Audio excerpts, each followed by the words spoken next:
여전히 시장에서 전세 사기에 대한 이야기가 계속 나오고 있습니다. 이런 전세 사기 문제 없애기 위한 근본적인 대책은 뭐겠습니까? 결국 전세 제도 자체가 없어져야 되죠. 이게 바로 근본적인 대책이죠. 그러면 전세 제도 자체는 없어질 수 있을까요? 결론적으로 먼저 말씀드리면 전세 제도 자체는 없어질 거다라고 봅니다. 전세 제도가 왜 없어질 수 있는지, 그렇다면 우리는 여기서 어떤 준비를 해야 될지에 대해서 한번 얘기를 해보도록 하겠습니다. 일단 전세가 왜 생겼을까부터 한번 좀 살펴볼 필요가 있거든요. 여러분 잘 알다시피 전세라는 거는 전 세계에서 한국만 가지고 있는 유일한 제도입니다. 그렇죠? 그러니까 일단 이것 자체가 매우 어색한 거예요. 왜 그러냐면 여러분 지금 이제 완전히 글로벌화 되어 있잖아요. 각 나라별로의 독특한 문화라든지 이런 건 변하지 않지만 중요한 경제적인 표준 이런 것들은 거의 다 이제 공통이 돼가고 있는 이런 세상이 되고 있습니다. 그런데 세계의 표준과 매우 다른 모습을 갖고 있다? 일단 이거는 계속 유지될 가능성이 없다라고 보는 것이 좀 더 상식적인 판단이라고 보여집니다. 자, 그런데 그럼에도 불구하고 우리나라가 왜 계속 이런 전세제도가 유지되고 있는 건가라는 걸 좀 생각해 볼 필요가 있는데, 전세제도가 만들어진 가장 중요한 배경은 뭐냐면은 일단 우리나라가 갑작스럽게 산업화가 되면서 도시로 인구가 몰려들고 그러면서 주거시설이 부족하면서 생기게 된 거거든요. 자, 이때 월세를 내고 살려고 하다 보니까 너무 부담이 크단 말이에요. 그래서 보증금을 맡길 테니까는 집을 좀 빌려주십시오 라는 상황이 벌어지게 된 거예요. 다시 말해서 월세보다 보증금을 맡기는 게 유리했기 때문에. 자, 그런데 이런 것이 가능할 수 있었던 이유는 뭐냐면 아주 중요한 포인트가 있죠. 금리가 높았기 때문에 이게 가능한 거예요. 자, 보세요. 주인은 보증금을 받아요. 받아서 은행에 넣어놓으면 은행이 두 자릿수의 이득을 주더라 이런 얘기예요. 그러니 그래도 괜찮았던 거예요. 받을만, 월세보다는 못하지만 그래도 큰 돈을 갖고 넣어놓고 하니까 거기에 나오는 이자만 해도 괜찮다. 이런 수준이 만들어질 수 있었던 거예요. 그런가 하면 세입자 입장은 또 어떻습니까? 그 월세는 어느 정도 수준이겠습니까? 예금 금리보다 당연히 높은 수준이겠죠? 왜냐하면 주인 입장에서는 그냥 은행에 넣어놓는 것보단 이득이 되는 수준이어야지 빌려줄 수 있는 거잖아요.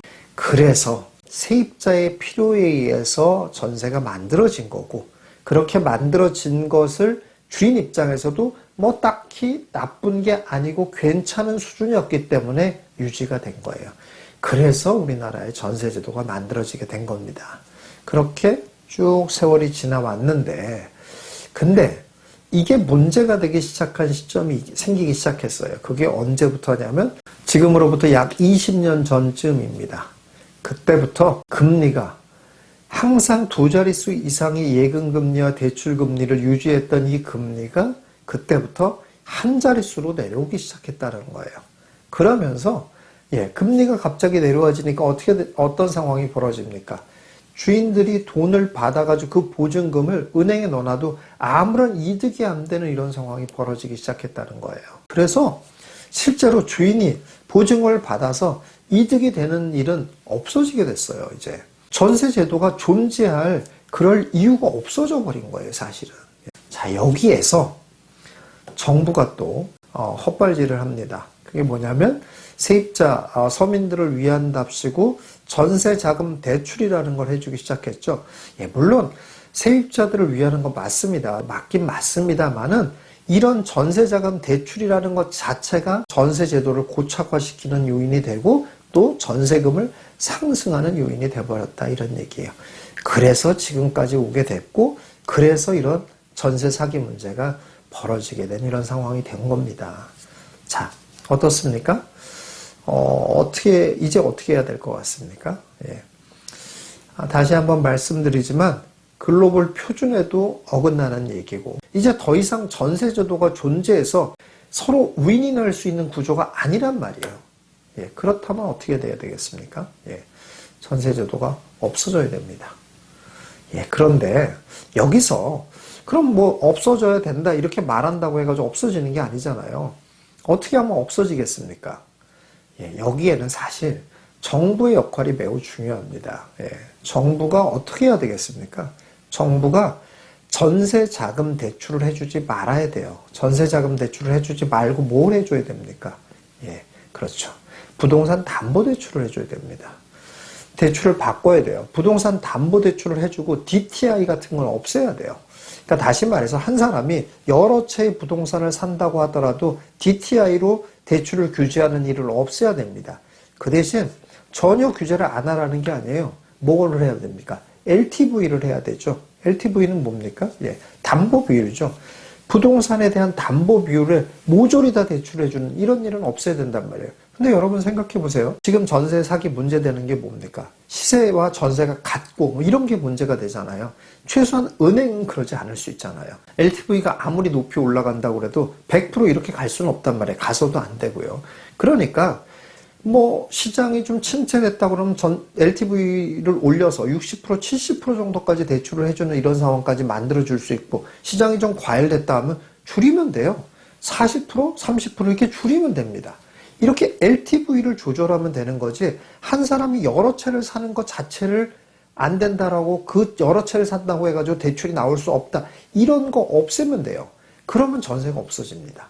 세입자는 그럼 다 월세를 내고 산다라고 하면은 주거 비용이 너무 많이 듭니다 라고 생각이 들죠. 이것도 방법이 있습니다. 이건 뭐냐면은 정부가 이런 세입자 그러니까 월세를 내는 걸 지원을 해주면 돼요. 지원할 재원이 어디 있냐? 재원이 있죠. 뭐가 있냐면 담보대출을 풀었잖아요. 그러면 은행에서 이제 전세대출을 안 한단 말이에요. 근데 수익이 안전한 수익, 전세대출은 왜 했습니까? 안전한 수익거리잖아요. 전세금 자체가 이렇게 전세 차이가 나는 경우가 그렇지만은 대부분은 안전한 경우였으니까 그래서 막 대출을 해줬잖아요. 근데 담보대출을 해준다고 하더라도 안전한 거단 말이에요. 그러니까 은행이 게다가 담보대출 여러 개를 하든 뭐라든 규제를 안 한단 말이에요. 그러니까 막 할 수가 있잖아요. 그럼 은행의 수익이 높아지죠. 담보대출을 해가지고 얻게 된 은행의 수익의 일부를 정부가 가져오면 됩니다. 예. 가져와서 그 재원을 가지고 세입자를 지원을 해주면 돼요. 그래서 월세를 살면은 정부가 다 월세 지원을 해주면 돼요. 이렇게 되면 됩니다. 그러면 아무 문제가 없어요. 그러면 전세 제도가 없어지게 되고 그리고 전세 사기도 없어지게 됩니다. 근데 여기서 이제 또 가장 이제 이런 얘기를 하면 가장 크게 이제 우려가 되는 게 이런 거잖아요. 아니 그렇게 그럼 담보대출을 막 해주면은 가뜩이나 지금 막 지난장에 막 부동산 폭등하는 것 때문에 막 염려하고 이랬었는데 이게 뭐 부동산 또 엄청나게 거품이 일어날 거 아니냐라고 걱정을 할 수가 있죠. 전혀 그렇지 않습니다. 이게 그렇지 않다는 증거가 있어요. 왜 그러냐면 이게 불과 몇 년 전에 오피스텔이 어떻게 됐나를 보면 알 수 있어요. 지금은 오피스텔의 대출 규제가 굉장히 많이 있습니다. 그런데 불과 몇 년 전, 2, 3년 전만 해도 오피스텔은 대출 규제를 안 했습니다. 예, 이거는 이제 월세를 내는 월세를 받는 이런 대상이다 보니까 또 주택이 아니잖아요. 그래서 규제를 거의 안 했습니다. 그래서 얼마든지 오피스텔을 살 수 있고 그 오피스텔마다 담보대출을 받을 수가 있었습니다. 그렇게 됐었거든요. 그리고 또 오피스텔은 취득세에도 제한이 없잖아요. 4.6%로 다 동일하니까. 그러니까 얼마든지 오피스텔을 사고 얼마든지 대출을 받아서 월세를 놓고 이런 걸 다 할 수 있었습니다. 자, 그런데 이런 오피스텔들이 그럼 다 가격이 막 폭등했습니까? 안 하잖아요. 예. 이게 무슨 말이에요? 이게 바로 증거라니까요. 담보대출 다 풀어주면 뭐 부동산 가격이 폭등할 거다라고 걱정하죠. 전혀 그렇게 되지 않아요. 왜냐? 어차피 가치가 있고 사람들이 선호할 수 있는 소수의 부동산들이 가격이 오르는 것이지 그렇게 담보대출 풀어줬다고 해서 부동산 가격이 막 폭등하는 게 절대 아니라는 얘기입니다. 이런 증거가 또 있죠. 선진국은 DTI에 대한 규제를 거의 하지 않습니다. 물론 이제 전혀 보지 않는 건 아니에요. DTI. 근데 DTI를 매우 약하게 보죠. 예. 자, 그런데 이렇게 됐다고 해가지고 막 부동산이 폭등하고 부동산이 막 어마어마하게 문제가 생기고 이러지 않잖아요. 예. 이러지 않고 물론 여기에 또 하나의 개념이 있습니다. RTI라는 게 있어요. 근데 이자를 이 부동산을 통해서 잘 낼 수 있는지 않을지 이거를 보는 거거든요. 생각해봐도 그게 상식적이잖아요. 내가 부동산을 샀어요. 담보대출 받아 샀어요. 근데 내가 뭐 거기서 살 거 아니잖아요. 임대 놓을 거잖아요. 그럼 임대를 놔가지고 얻게 되는 임대료를 가지고 이자를 갚을 수 있는지를 보겠다라고 하는 거. 이거 굉장히 상식적인 거잖아요. 이렇게 가면 됩니다. 그러니 제발 담보대출 풀어주니까 부동산 가격이 오를 거다라는 이런 걱정은 안 해도 된다라는 얘기입니다. 자, 여러분 여기에서 또 저를 좀 아시는 분들은 지금 굉장히 충격을 받으셨을 거예요. 왜 그렇습니까? 예, 제가 누굽니까? 제가 전세 레버리지라는 거의 창시자잖아요. 예, 그런데 본인의 이론을 본인 스스로가 지금 폐기하는 그런 얘기를 지금 한 거나 마찬가지잖아요, 지금. 네. 전세 레버리지를 이용해서 돈을 벌라라고 이렇게 얘기해 놓고서 이제 전세가 이제 없어진다고 그러면 이제 어떻게 되라는 얘기예요? 어떻게 돈을 벌으라는 얘기예요?